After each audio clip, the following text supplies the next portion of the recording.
still pretty pumped with this. Nice, nice. Yeah, man. Me too. Me too. Cause your project is and I'm just make sure you can hear me correct. Everybody can hear me loud and clear and everything's good. Listened to your last AMA and it was you couldn't really hear the guy talking asking questions. So I'm just making sure, the volume and everything's good. Yeah, this is perfect. Copy that. Copy that. So just start off explaining with what you do, what your project's about, and yeah, we'll go from there. Yep, sure, absolutely. So my name is Shiro. Well, my screen name is Shiro. I came from a software development background, mainly in web. At one point, I was building websites for a living. So my day job, I'm a CTO for a tech startup. We do digital marketing.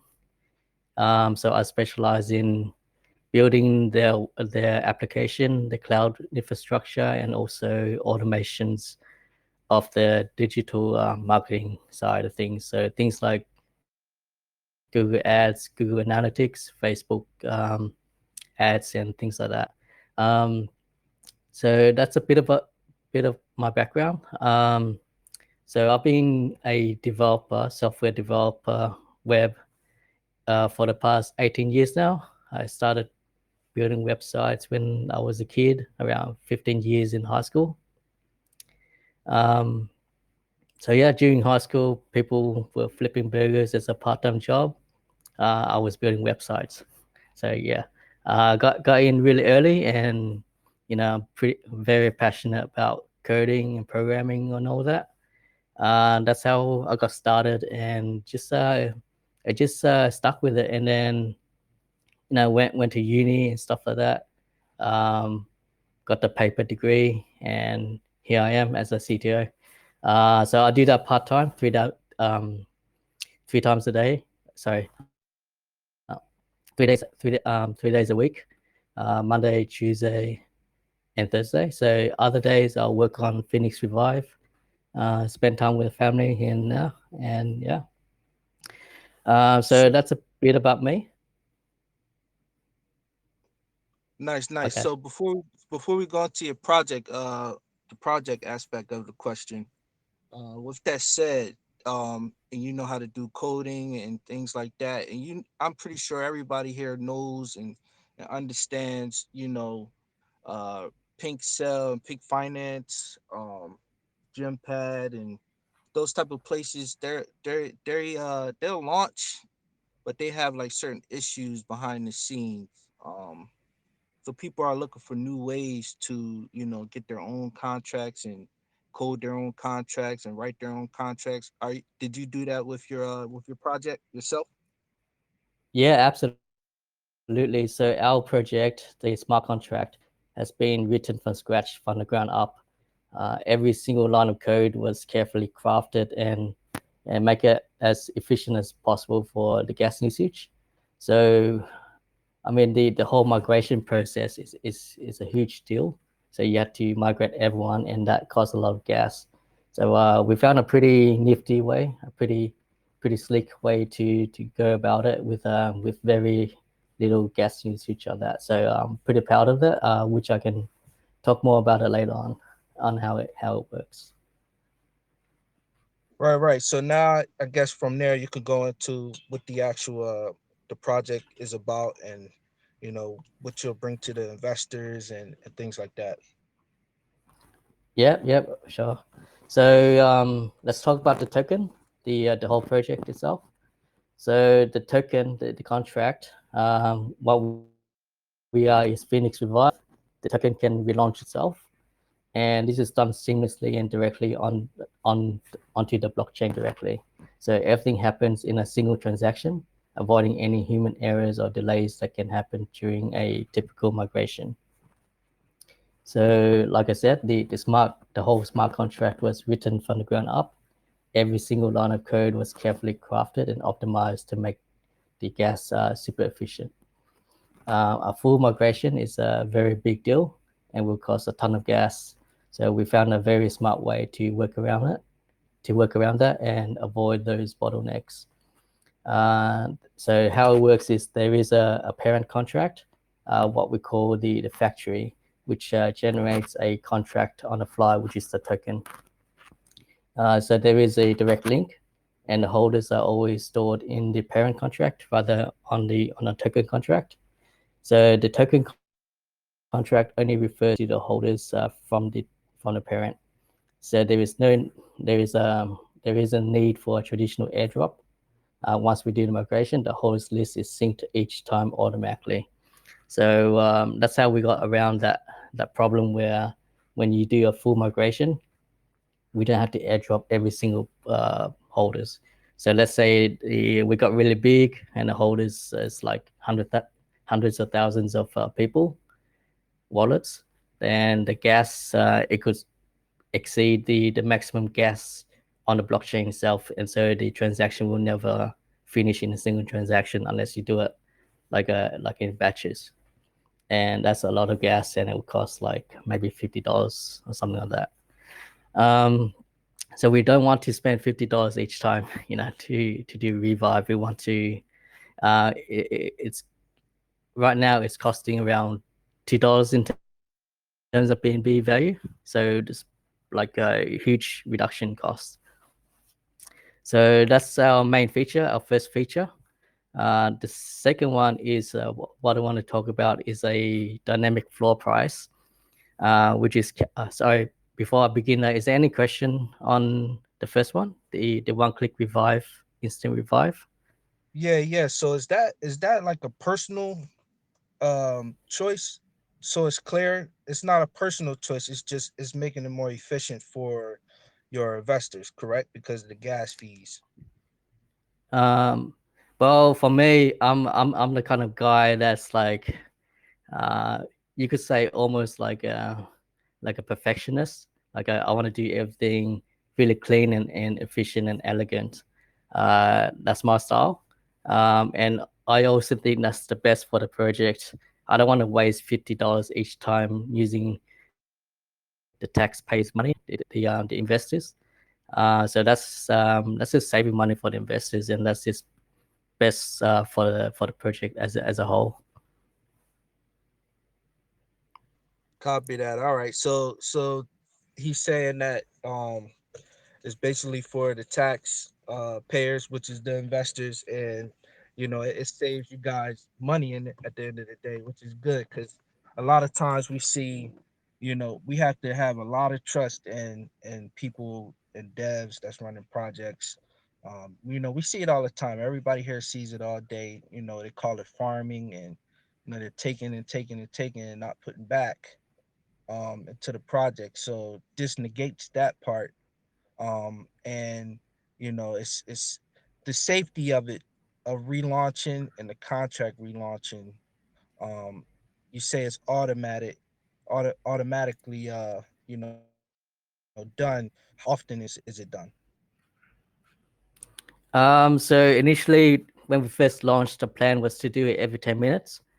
Um, so the idea was they'll be done every 10 minutes, and then there's this hype all the time that the chart gets reset every 10 minutes.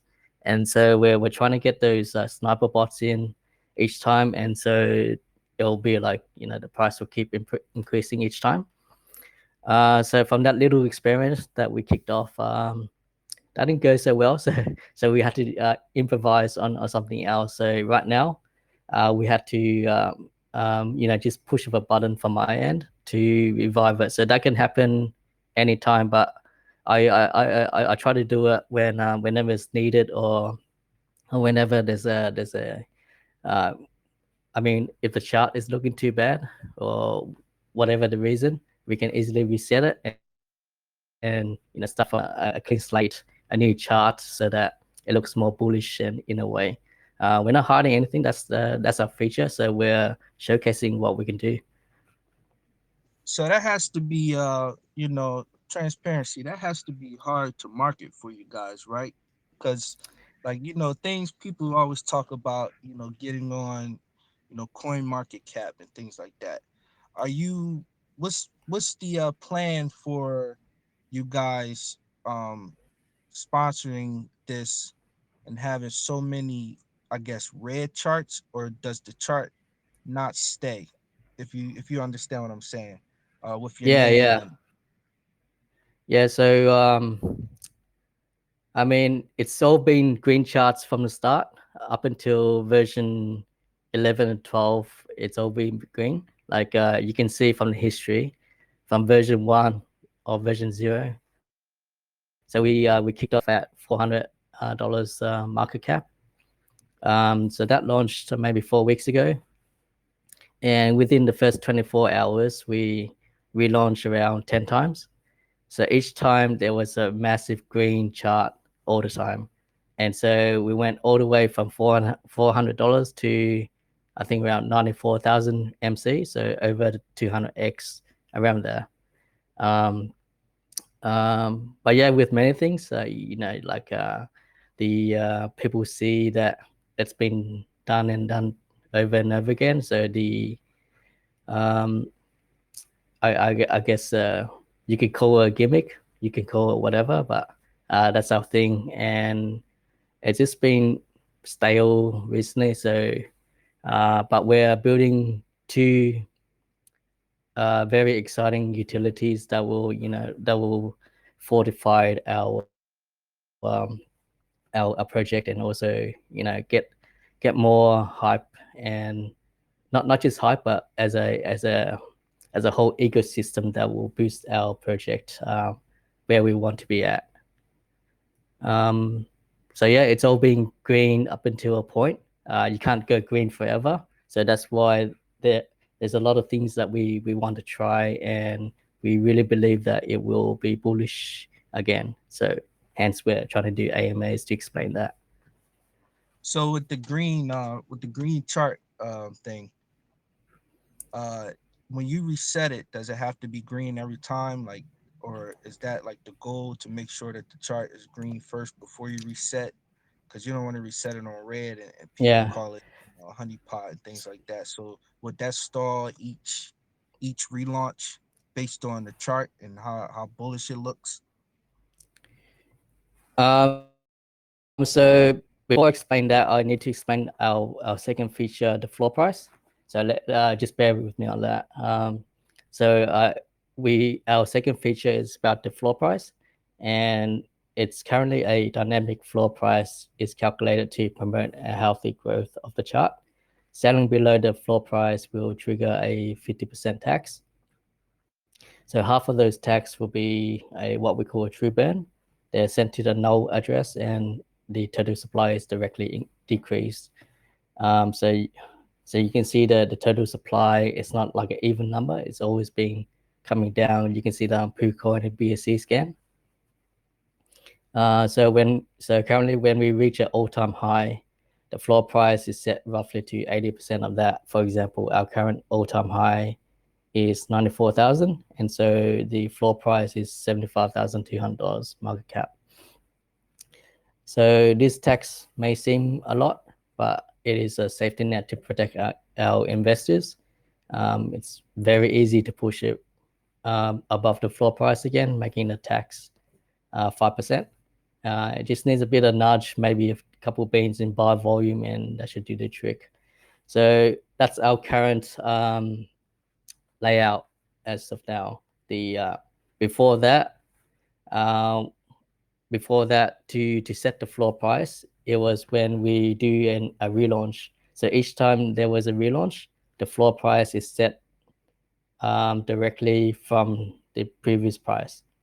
So for example, it was V3, maybe sitting around 20K market cap.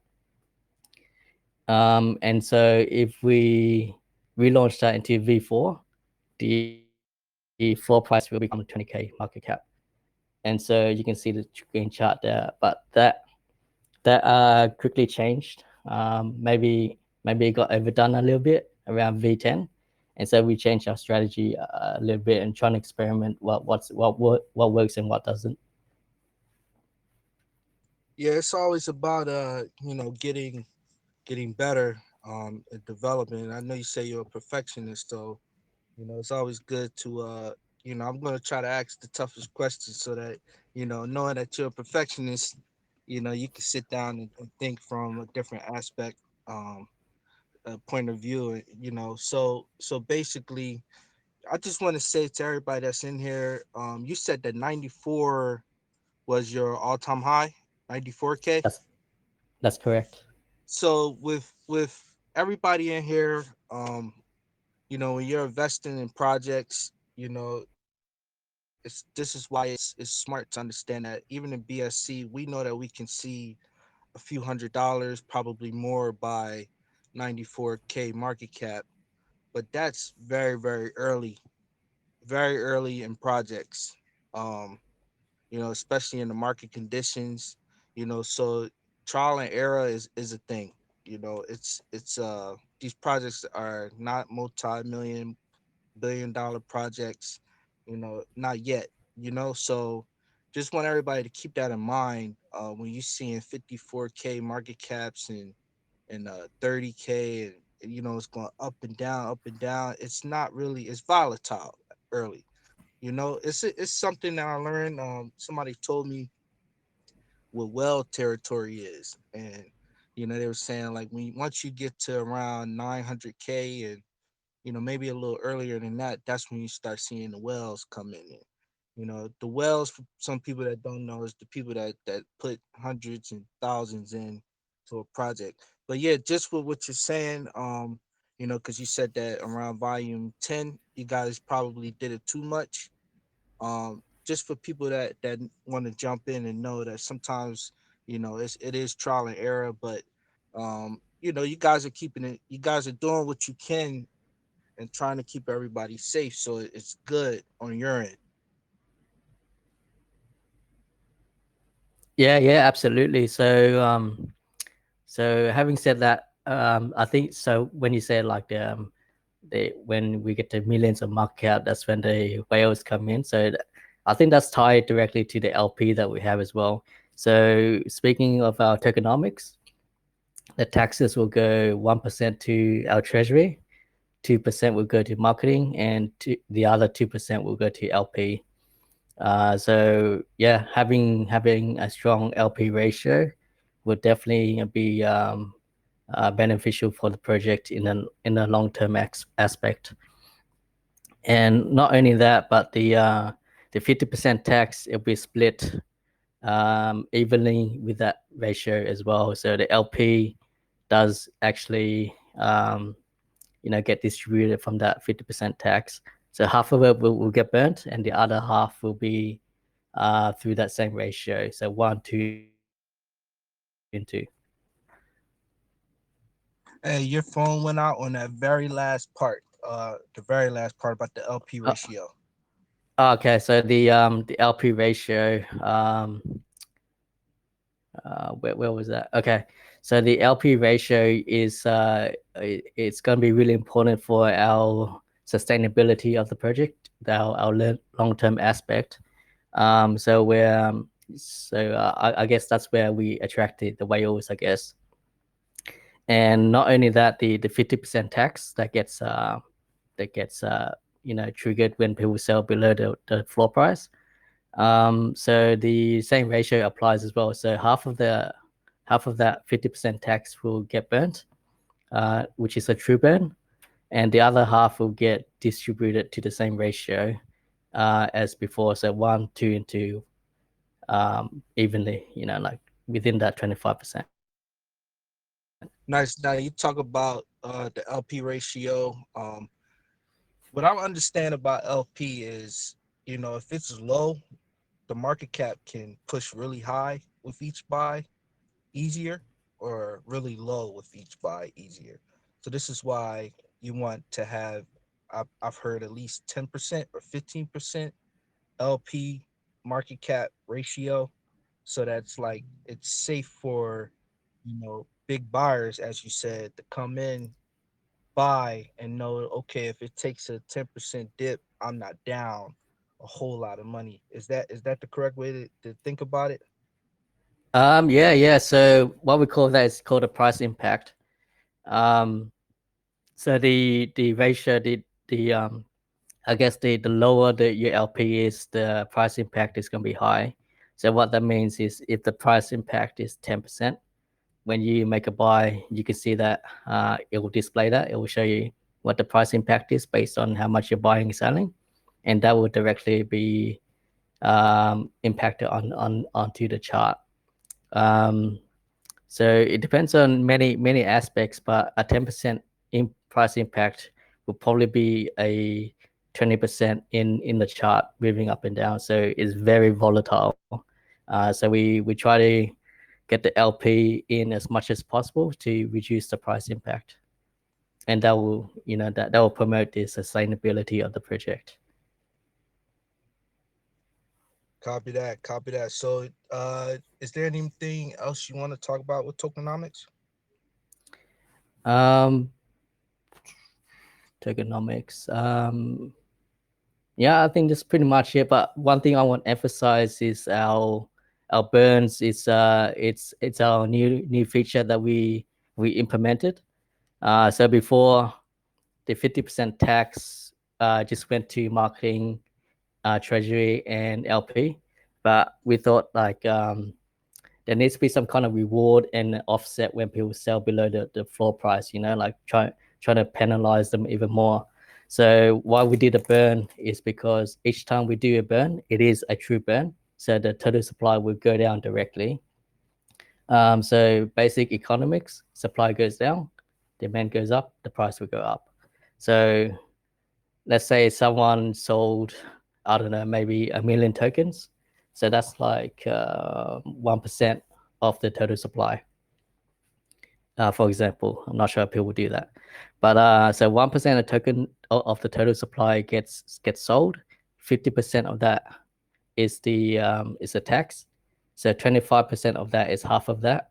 So which means if someone sold 1 million tokens under the floor price, 250,000 of those tokens are burned, so a quarter of a percent, and that's huge, right?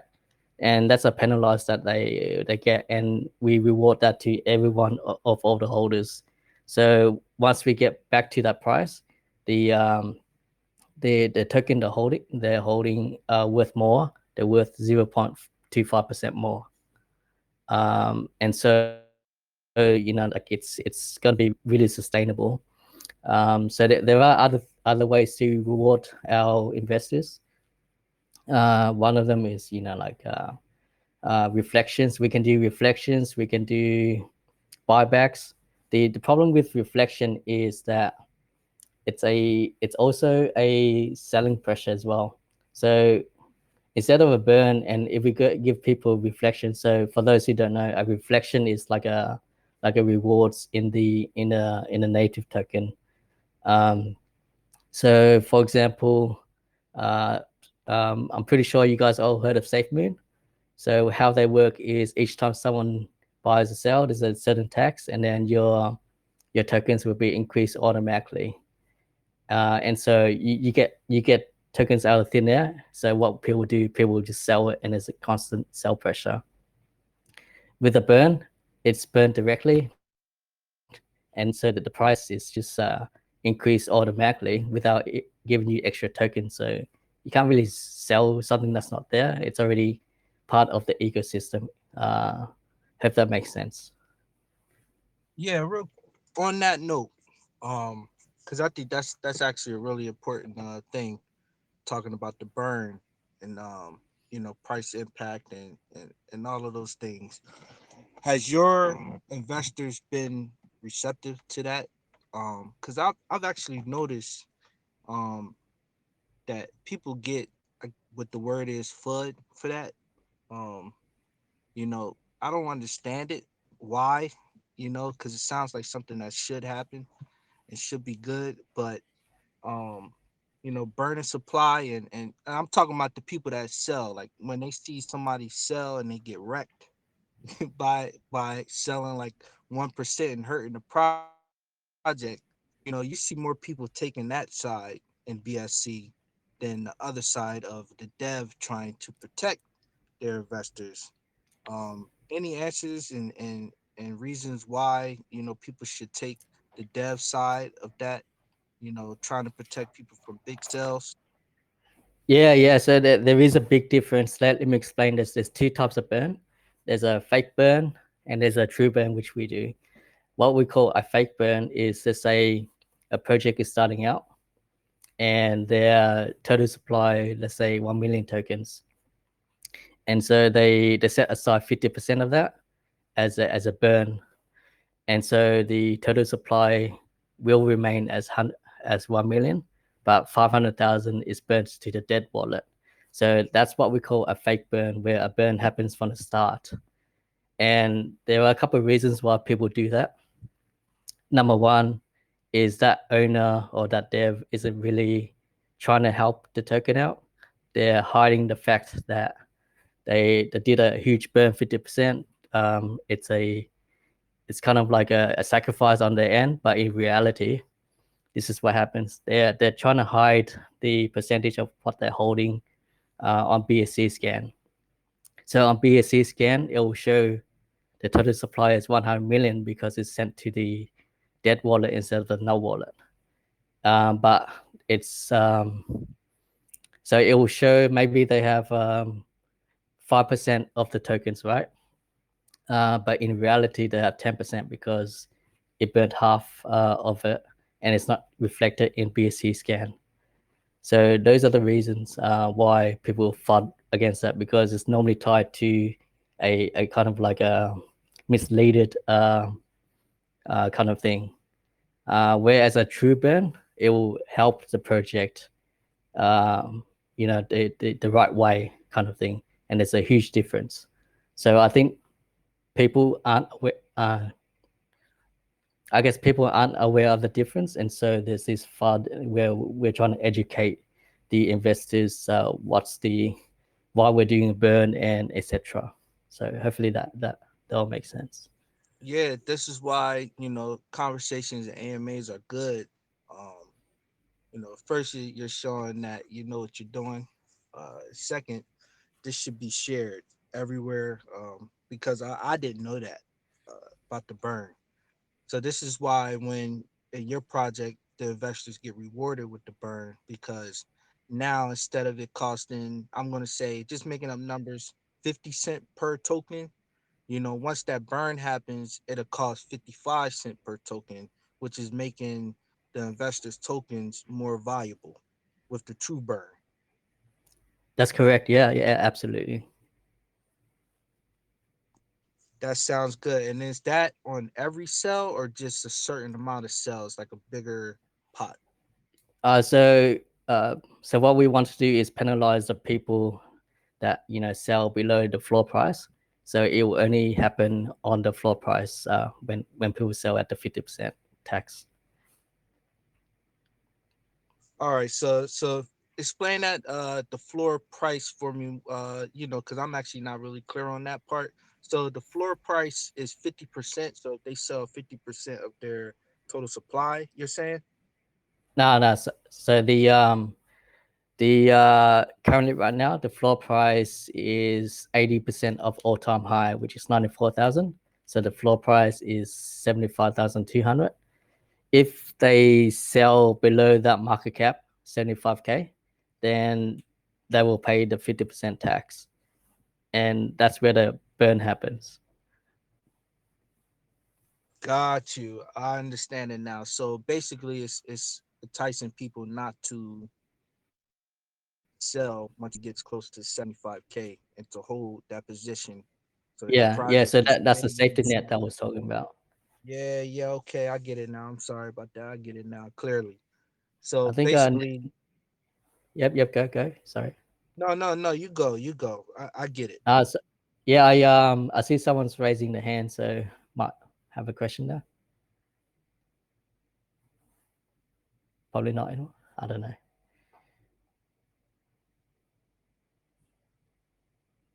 So So net worth, did you have a question? I saw you raise your hands.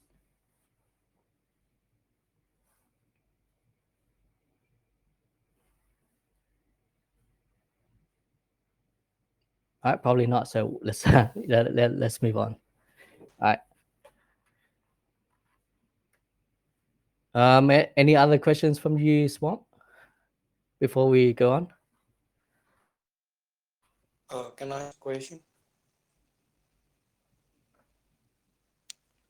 Hello? What was that? Sorry. Hello, can I ask a question? Yeah, sure, go for it. What if the old token liquidity pool is too low, and that's not gonna be, I mean, if the old token LP is low, how about the new launch one? I mean, the LP for the new launch one, is it still low or what? It'll I be mean, carried if on. it's too low, doesn't gonna be. So what happens when we do a revive is we take the LP from the old token and then we put in new one. So it will seem like it's the exact same thing but on a new contract. So everything happens in a single transaction. So how do people know about the new token? What we do is let me just send a link to the channel and then you see and then you guys can see what it looks like.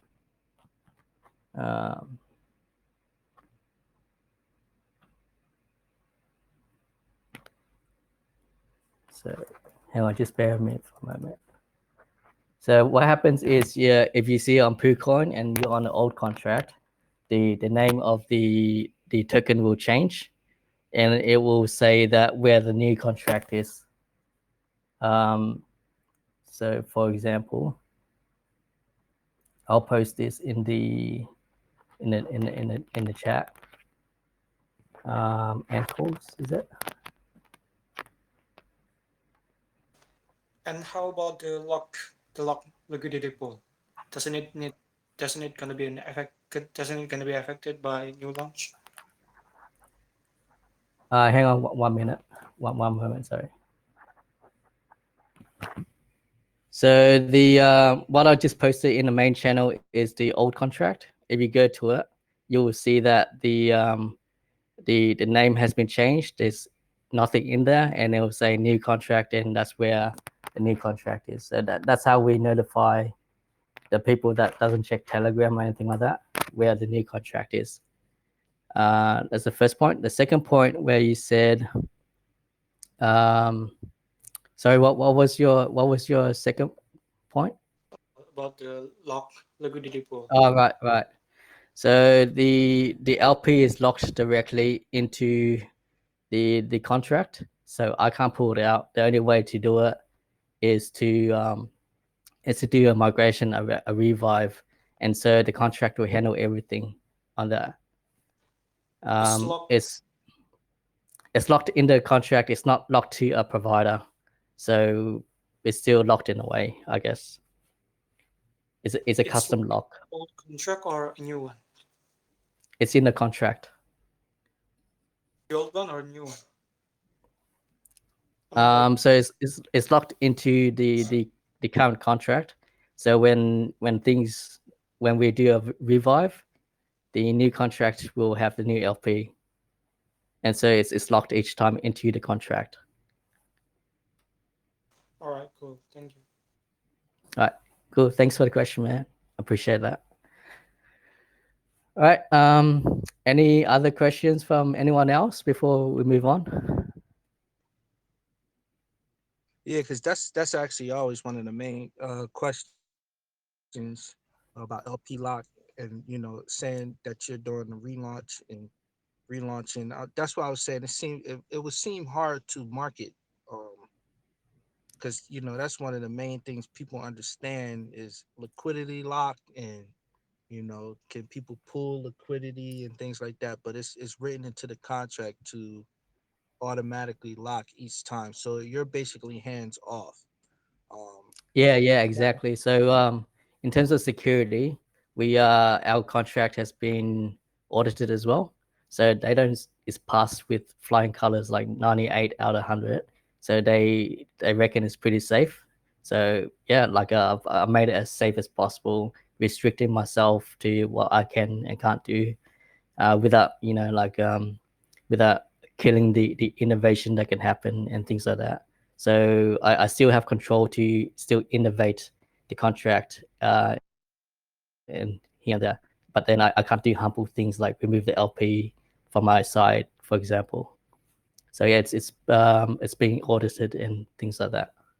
So with the contract, how do you keep the contract itself safe from, let's say, a robbery? I've always wondered this part. Like, is it locked inside of a lock on your computer, or is it somewhere else, or like that type of security? Since the All right, contract. so I guess with anything else, you just need to keep your private key private.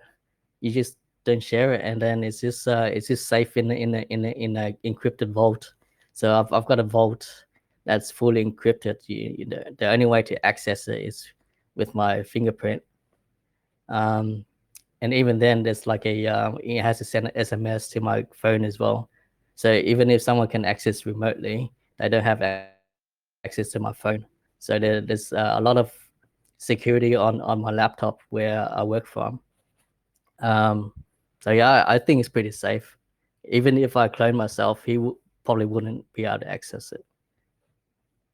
Right. Even even on the flip side of not just being hacked, because we see big companies be hacked. So they say, like we're like in the U.S. we have a 1.5, 1.9, I think, $1 billion lottery going on right now, and they saying that it was a hack, a technical difficulty with a lottery, right?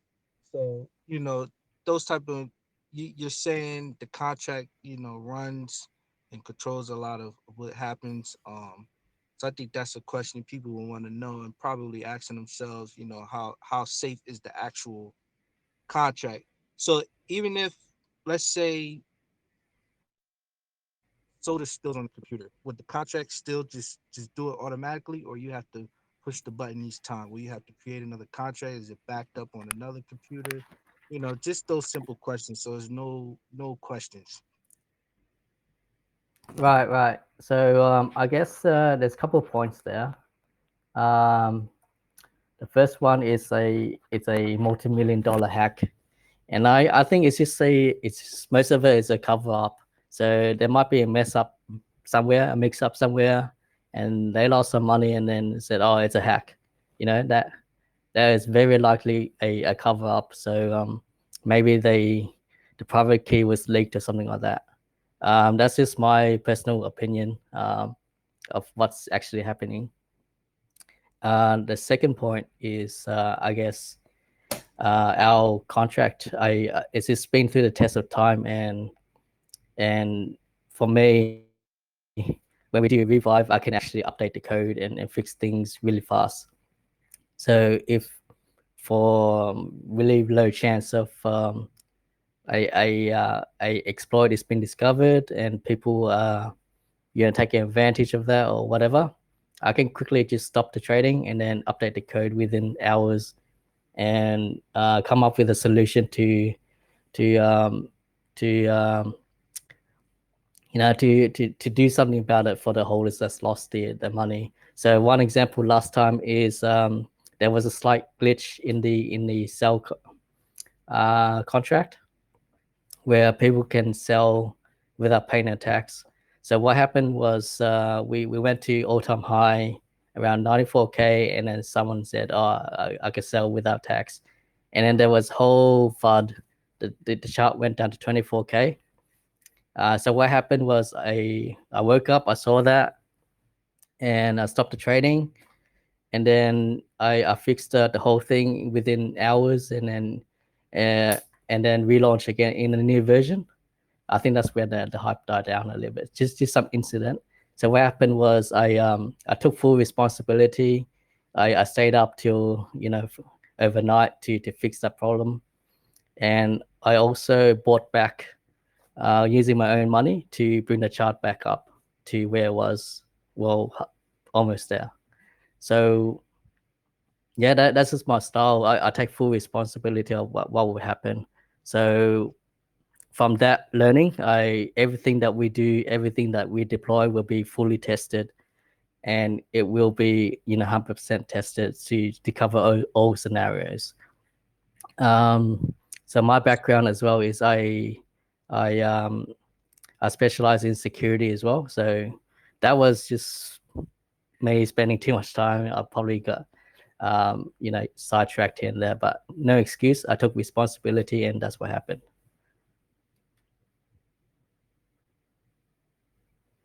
Yeah, so that's good, and that will go into being able to, what the name of the actual project is, revive the project and launch a new contract and make sure those codes and things are fixed. And that goes to a benefit of having, somebody who's been doing computer work since he was a kid. While everybody else was flipping cheeseburgers, as you said. uh it's good to hear that you're able, what you're doing, you're able to fix things, because none of this stuff is perfect. We have these scanners, they show us this, it's always something, even with the better contracts and better tokens and companies, nothing's perfect. So it's good that to hear that you're able to fix it. And yeah, those type of things, like I said, the FUD and that's something that everybody deals with. No customer investor is ever always 100% happy. So yeah, I don't know if it's anything else. I think we covered a lot. A lot of background questions, a lot of questions about the projects. Is there anything else you want to add? What is your Yeah, what is your current yeah. market cap? Right now it's sitting at. Let me just quickly pull it up. It's sitting at 44,000. But there's two more things that the utility that we're building that I want to go through. It's just conscious of the time. So I think we spent a bit of time on the background, but so yeah, I'll quickly run through our utilities, which I think are really big and will be a game changer. That's what I want to talk about today. Okay, so our third feature that is upcoming is what we call the Project Revive. It's a DApp, and the idea is so the background idea is remnants of a dead project documented. So a project is deemed dead when there's no volume, things like that, right? And a diamond a holder will they're holding to what we call dust. There's no, it's not moving and things like that. But so they're stuck till the end, and what we call the diamond holders, they're really valuable investors that stuck till the end. So that's the kind of people we want to onboard onto our ecosystem. So what this DApp allows them to do is it will absorb the PXR into, it will absorb the holders from those dead projects onto our ecosystem, and that will provide a steady stream of revenue that will go back in the charts. So what happens is it's an owner that will provide an LP for us. Why would they do that? Say an owner, they had a stealth launch or fair launch. They put in an initial LP of say 2 BNB. It did well in the beginning, but eventually the volume become dead. The chart isn't moving, and it's just been sitting there for months, and the price keeps tanking, right? So that's a dead project. The owner can't do anything about it. He's a good guy. He won't rug his own project, right? So that's the owner that we're going after. So they want to do the right thing. They're just stuck sitting there doing nothing. So what we want is to provide a service for them to move on to do other things that they wanted to do and not worry about the project anymore. So they will handball all the holders to us, basically, and then they get to keep their initial LP. So how this works is there's 4 steps. Step 1 is the owner will create a project on our DApp. Step 2 is we will approve that project. So there'll be talks before that, actually. So step 3 is the owner that will deposit the LP in a DApp, and there will be a slider where it will ask them how much of the percentage of the initial LP they want to keep. It could be 0% if they feel the LP belongs to the community, all the way to 100% if they want to keep everything. So it could be any percentage. And then step 4, the owner will announce the partnership on their group or channel, saying holders can migrate to Phoenix Revive via this D app. Go there and click on exchange or whatever. Doing this way, we will only acquire the active holders. So because it's a dead project, there's going to be people who are missing in action or people who don't really care. We don't want those people. We only want the active holders. So that's a way to promote that idea. And so how do you So differentiate that the actual holders and the people that's not gonna hold? Do you know how you would yeah, differentiate that? because they will hold the token if they're a holder, and they to tell if they're active, they will have to go to D app, right? And if they don't go there, then they're not active. So that's how we differentiate it. Copy that. Copy that. So Yeah, that's actually pretty interesting. So you're providing, an exit for project owners that have projects that has some type of success, but it's not going anywhere. So you're actually going to gain holders from that by, giving those holders or whoever held and then lost, um, Phoenix tokens. Are you worried yeah, about yeah, people using? Remember we talked earlier about reflection tokens and things like that. Are you worried yep. about those people, automatically selling your chart? That's that's fine because they have to actually do the buy first, because each time they when they do the exchange to the D app, it is a buy transaction. So they consciously decided to move to D app to Phoenix Revive on their own. So why would they sell straight away if they bought it? So yeah, that I mean they're free to sell it if they bought from it. It wouldn't do us anything because it's directly from their own spending, so it's not at the cost of Phoenix Revive. Right, right. Okay, okay. I get it now. Anything else on that utility? Is it already out, or when will it be available? And Yeah, so also, it's sorry, so it's being developed and it'll be available in 1 to 2 weeks of time. from there, um, how do you go about picking those projects? I know you said that you're gonna go after good people. How is it gonna be a requirement that they have to show you like a KYC or audit? Things like that.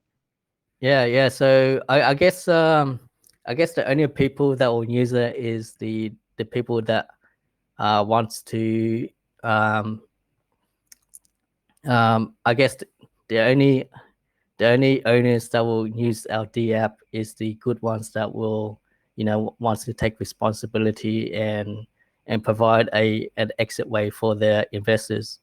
I don't think a rugger will use it. They will just take the LP and run. So that's how we choose. And they choose us. So we've got a couple of project owners and their projects that's lined up. As soon as we go live, we can kick off the first project straight away, and from there we get the feedbacks, and they if they like what we do, they'll spread the word. The friends are probably owners in the same boat, and it's gonna be word of mouth. And we also have a team that will go out and find these projects as well. So there's going to be a stream of revenue and income that will come to Phoenix Revive. You'll see many buys coming from that D app. Nice. So to put everything into perspective, and kind of mold everything together, you guys are right now under the floor price that we talked about. So it's a great time for buyers to get in now. You guys will have the D app coming in that will bring buys towards the chart from previous projects, and you already have that lined up. So for investors that's listening, 44K, with an all-time high of 94K, and the floor price is 75K, correct? Um, this is Yep. this is a good opportunity to get in, with everything that's coming from what I'm listening to, because I'm going to invest myself. From what I'm listening to and hearing, this is like the perfect time to get in. It's like a perfect opportunity.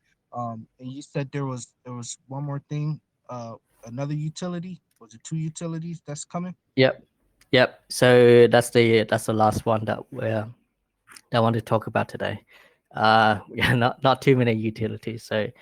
Um, so I guess it will tie to the current one that we talked about. Where having the for owner to be able to use a D app, the LP has to be unlocked. So this where it comes in and how we resolve that. Um, so our fourth utility is our long term kind of approach. It's going to be really big, so it will take some time to get it on track to have like a MVC, a minimal viable product MVP for that. But we'll get there. So the idea is it's a token locking provider. We want to do our own token locking provider. So there were some incidents previously with large token locking providers.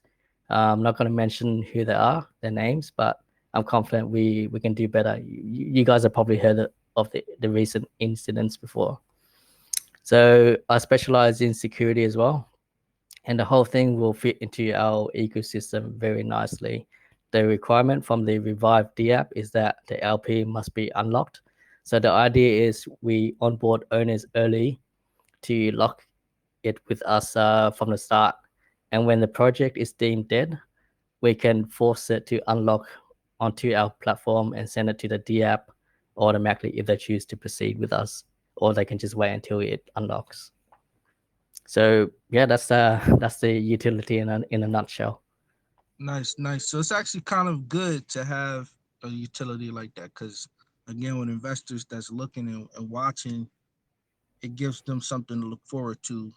Because you might have a project that had a liquidity lock of a year and it has like 2 months left, so they know that that's okay. I'm going to hold for another 2 months because I know this is what's going to happen in 2 months, and it's like a guarantee. Or can they back out? Is it a guarantee? What's the what's that part? So there is a guarantee. That's why it's a lock. So they can choose 6 months or 1 year, whatever. But the idea is if the project's dead, there's no point holding on to the LP where they can just use the D app to let their holders move on to other things. So that the idea is we can force it to unlock when the project owner agrees to that. That there is a line, the project's dead, is the volume. So if the owner agrees and we agree to that, then we can like fast track that unlocking process. Nice. Well, that's actually pretty cool. Um, as BSC is still growing. We know that the big dogs, as you just talked about, are kind of having their troubles and being exposed a little bit. So BSC is still growing. So that sounds like a good. I've actually, this is the first time I've heard of something like that. So to hear that is possible, that's pretty good for people that's stuck in their projects and want to move on and have holders that might want to move on.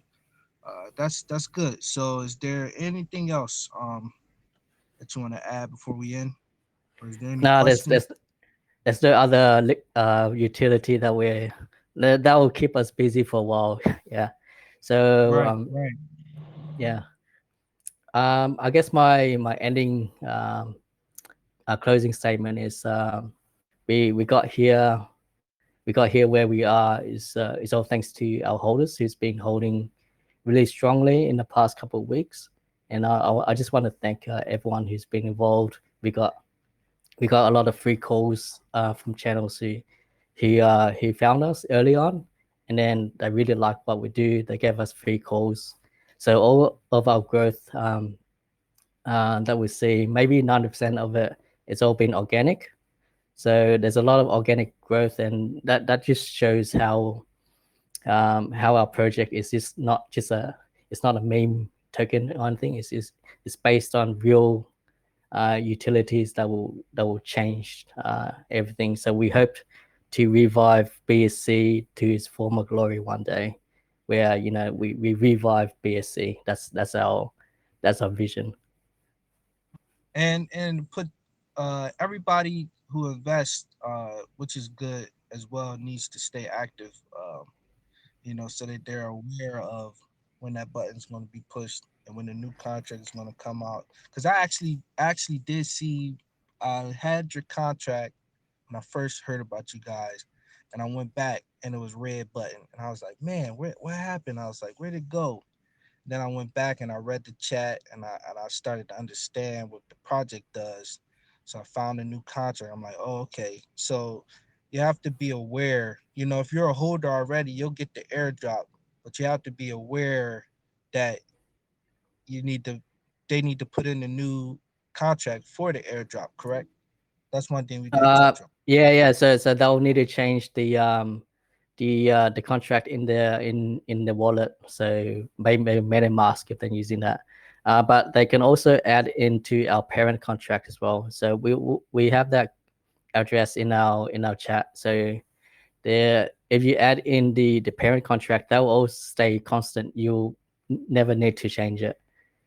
It will always have the source of truth of what you're currently holding. So they're in sync together. So you can do that as well. OTC, you have a question? Yeah. You made the comment in regards to the security aspect of it. You said you can force the LP to unlock with the agreement between you and them. I mean, loophole is a loophole. What prevents a hacker from unlocking it too? Is it like a multi-sig wallet or what? So the good question. So the multi-sig is the owner will have to submit that transaction, and then also the myself as well, the only one that can approve that unlock, and that will proceed to the D app. So that is multi-sig in a way, I guess. Does that answer your question, OTC? Yeah. All right, excellent. All right, cool. Thanks for that. That's a really good question. Yep. Is there any other questions?